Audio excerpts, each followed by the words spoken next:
Medyo makaluma lang po to.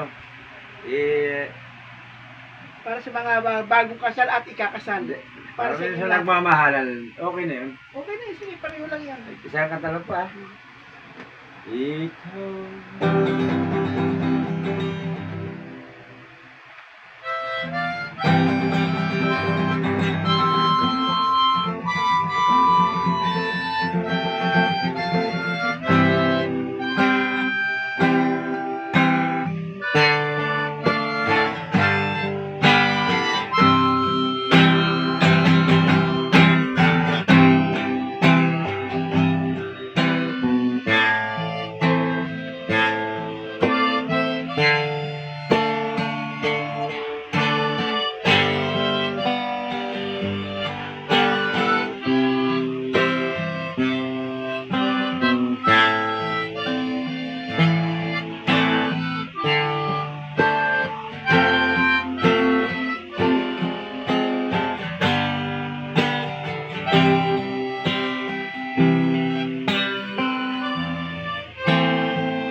How much I love you.